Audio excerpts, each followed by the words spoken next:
Ladies and gentlemen, welcome along to Too Many Games. Today we continue our series in Epic Armageddon and build on what we've already looked at in the last two videos. Check them out if you haven't. Let's get straight into it today. Okay, we're going to start with the sequence of play. How does Epic work when you play it? Where do you start? Epic is played over a number of turns. Unlike other games, these turns are not one player goes and activates everything in his army and then the other player gets to activate everything in their army.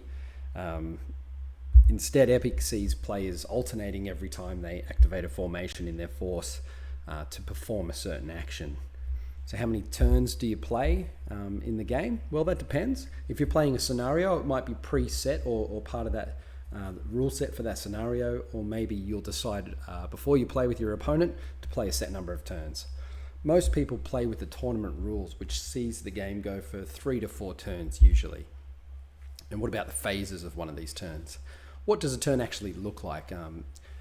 You can break each turn down into 3 main phases, though not all of these are equal in length, and you'll find that you spend a lot of time in some and not others. The first phase is the strategy phase. In the strategy phase, the players will determine who will go first for the turn. This is done with a strategy roll, and this is mainly seen as determining in phase 2 who will move first. Phase 2 then is the action phase. This is where players alternate and take turns activating formations back and forth until all formations have had an activation. The third and final phase of the turn is the end phase. And it's in this phase that units have the opportunity to rally, and we'll also see if the victory conditions for the whole game have been met in this phase. Okay, so now it's a good time to mention start of turn and start of activation abilities before we get too far in. Some formations will have abilities that trigger at the beginning of the turn or at the beginning of an activation. For abilities that are at the beginning of the turn, these are resolved before the strategy roll is made. For abilities that happen at the start of an activation, these are resolved before the action test and the choice of the action is actually made for the formation. Just a special note that if both players have abilities that trigger at the beginning of a turn, then the player with the highest strategy rating resolves one first, and then the players alternate back and forth until all abilities are resolved. Okay, it looks like it's that time again, and we're straight into some FAQs already. So let's start these. Firstly, can the player with the highest strategy rating choose to make their opponent go first? Yes, they can. This means that if you win the initiative phase, but it's better for you if the other player goes first, then this allows for that to happen and you can choose that. Secondly, what happens when both armies have formations with the same ability used at the start of the turn and the same strategy rating? In this case, players roll off and the winner chooses who goes first. So in this case, when the same ability goes off simultaneously with the ability that your opponent is trying to use too, you just sort that out with a simple dice roll. The winner chooses, as it says here, who goes first. So you don't have to actually go first. You can let them resolve that ability before you resolve that same ability.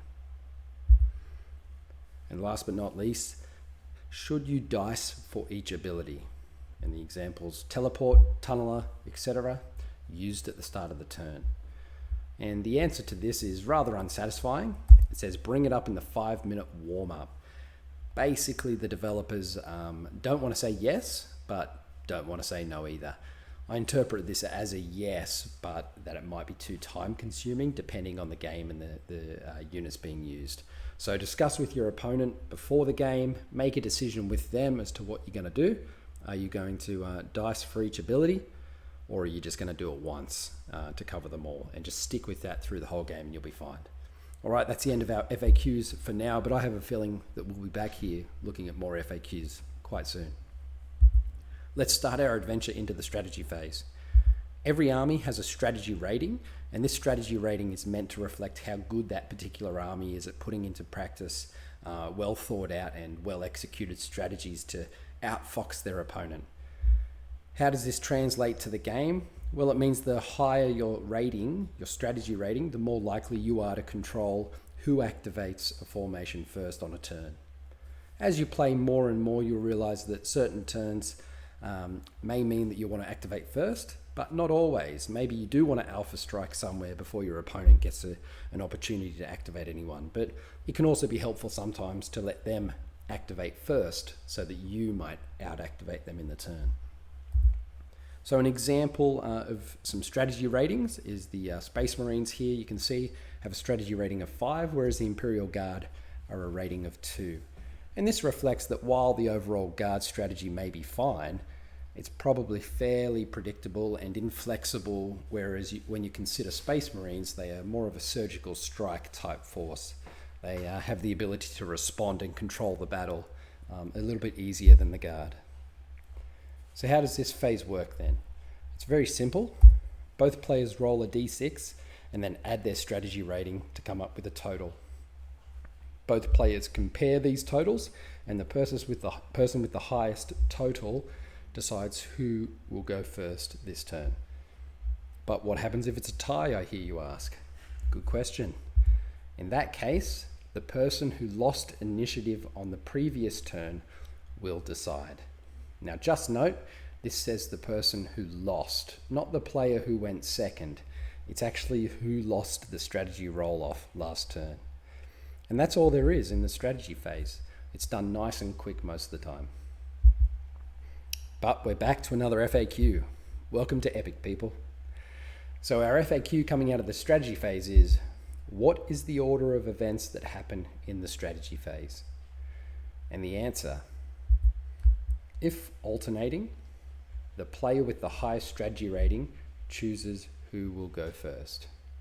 Units with tunneler surface, alternating those. Units with teleporter placed, other starter abilities go into effect and you alternate with those two. Then you make a strategy roll, which is simultaneous. Again, this won't happen often, but this is just there for you to refer back to if you do have a lot of these beginning of turn abilities. Okay, moving on to our next phase of the game. It's the action phase. And this is where most of the fun happens, and you'll spend about 95% of the game time in the action phase. In this phase, players will alternate taking actions with their formations, beginning with the person decided to go first in the strategy phase. There are 3 parts to this phase for each formation being activated. Firstly, the player will nominate a formation that they wish to activate. Secondly, they will declare what action they want that formation to take. Note that you only have to declare the action, not the target of the action or any other information about the action. And thirdly, the player attempts to pass an action test with that particular formation. When selecting a formation to activate, you have to select a formation that is not currently broken. Being broken means that a formation will not get to take an action that turn and cannot be selected at all. If you find, and you will find this most turns in Epic, that one side runs out of formations to activate while the other player still has some formations left, then the player with the remaining formations will continue to activate the remaining formations one at a time until all formations have activated. One important thing to note about activating units is that Epic can be a bit cutthroat, and I don't usually see this done in a game, but it is specified in the rules that this can happen. You must declare to your opponent which formation you are attempting to activate and what action they are attempting to take before you roll the dice for the action test. If you fail to do this, so let's say that you just say, I'll activate these land raiders, and you roll the dice, then the formation fails the test automatically. So remember to specify which formation and what they are doing. If somehow you don't even specify the formation, and I imagine this would happen if you just rolled a dice for an action test without saying anything, or maybe you just say, I'm taking a double action, but you don't say who, then your opponent is allowed to select which formation you actually choose. But remember, they will also fail that test. So your opponent selects which unit essentially will fail the test. Like I said, it's not something that I see happen a lot in our games, but we play a lot of friendly games. In a tournament scene, I can see this happening, and it is in the rules. So remember, nominate who and what before you even pick up a die to roll for the action test. Okay, let's look at the actions now, because I know you're dying to know what you can do with your formations in the action phase in Epic. So the first one is called Advance, and this allows you to move the formation once and then fire with the formation at the enemy if possible and if you want to. Now, just to note that you move and then shoot, not the other way around. It's done in order. Secondly, we have the Engage action. Now, this action lets you make a move, and instead of shooting, it lets you fight in an assault if you are close enough to your opponent's units. We'll talk more about this in a later video because there's quite a bit to an assault, but it triggers a close quarters fight between at least 2 units. Thirdly, we have a double action. This does what you may guess, but it lets you move twice, once after the other, but then on top of that, you can also shoot after these 2 moves. However, you are less effective with your shooting, making a -1 to hit modifier apply to your shooting overall. Fourthly, there is a march move or a march action. This is for you when you just want to get somewhere fast. It's 3 consecutive moves, but you cannot do anything else on the turn or on the action. It allows even a slow unit in Epic to move quite quickly, and I've found this might take a bit of getting used to if you've come from another game system into Epic.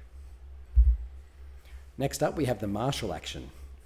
My experience personally with this action was quite limited in my early games, but as I've played more and more in Epic, I see the power that comes with performing this action. It gives you a choice on what you can do. You can either shoot first with a -1 to hit modifier and then make a regroup action, or you can move once first and then make a regroup action. Either way, you regroup. So what does regrouping do? What does that mean? Regrouping allows you to roll 2d6, and then you remove blast markers from the formation that you've activated equal to the higher number on the 2 dice that you rolled. It's very effective for helping units reduce their blast marker count and to keep them in the fight longer, or perhaps make them a bit more effective in a following turn. After this comes the Overwatch action. Now, Overwatch is a situational action to take, but it can be very powerful.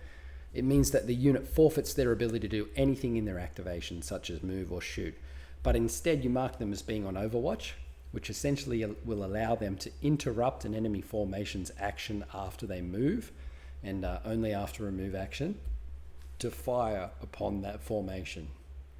It's like being in a defensive mode, setting up a fire lane for the approaching enemy, but we'll do more on this in a future video because it can be quite involved. Next is Sustained Fire, and this is the action you take when you don't need to move and you just want to fire away at the enemy. You can't move at all, but when you shoot, you will receive a +1 to hit modifier, and that may not sound like much, but that can double the effectiveness of your shooting sometimes. Next is the Hold action. Now this action is one you can only take if you fail an action test, which we will talk about soon. A hold action gives you a choice to either move, shoot, or do a regroup, but only one of these actions, and there's no modifiers on the shooting with this action. Last but not least, we have special actions. These are army-specific or unit-specific actions that will appear on the unit datasheet or in the army rules. So I won't cover anything more on these here, but just know that some units do get completely different things that they can do as part of their action phase. Okay, so let's have a look at the action test.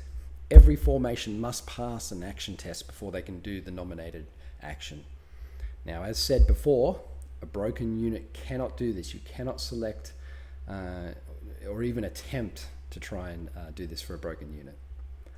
The way that you take an action test is to roll a d6 and compare the result to the initiative rating of the formation. If you are equal to or higher than the initiative rating, then you pass the action test. If you are lower, then it fails.